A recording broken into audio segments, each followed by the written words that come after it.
एक बार की बात है, एक छोटे से गांव में एक आदमी जिसका नाम राम था रहता था। राम बहुत बहादुर और मेहनती था। एक रात जब वह अपने खेत से काम करके घर लौट रहा था, तभी अचानक अंधेरा हो गया और तेज हवाएं चलने लगीं।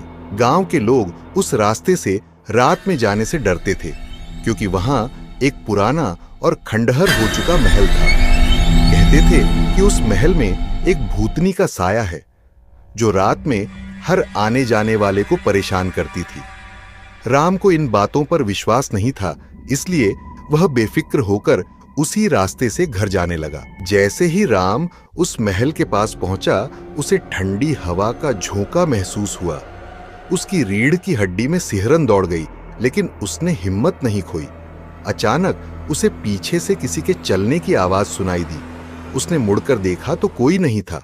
वह थोड़ी तेजी से चलने लगा, लेकिन कदमों की आवाज भी उसके साथ तेज होती गई। राम ने डर को नजरअंदाज किया और तेज चलने लगा। तभी एक सफेद साड़ी में लिपटी हुई औरत उसके सामने आ खड़ी हुई।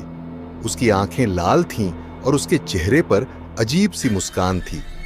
राम का दिल जोर से धड़कने लगा, लेकिन वह पीछे नहीं हटा। उसने हिम्मत जुटाकर पूछा, तुम कौन हो? वह औरत धीरे धीरे राम के पास आई और धीरे से बोली, मैं उस महल की रानी हूं। यहां सालों पहले मेरी हत्या कर दी गई थी और मेरी आत्मा तब से यहां भटक रही है। राम घबरा गया, लेकिन उसने समझदारी दिखाई और कहा, तुम्हारी आत्मा को शांति कैसे मिल सकती है? भूतनी ने धीरे से कहा, अगर तुम मेरी हत्या के कारणों का पता लगाकर मुझे न्याय दिलाओगे तो मैं शांति से जा सकूंगी। राम ने उस भूतनी की बात मानी और अगले दिन गांव के बुजुर्गों से महल की कहानी पूछी। उसे पता चला कि उस रानी की हत्या उसके ही नौकरों ने गहनों के लिए कर दी थी। राम ने गांव के सरपंच को यह बात बताई और उन्होंने रानी की आत्मा की शांति के लिए पूजा करवाई। रात होते ही राम फिर से उस महल के पास गया। भूतनी फिर से उसके सामने आई और बोली, तुमने मेरा काम पूरा किया, अब मैं शांति से जा रही हूं।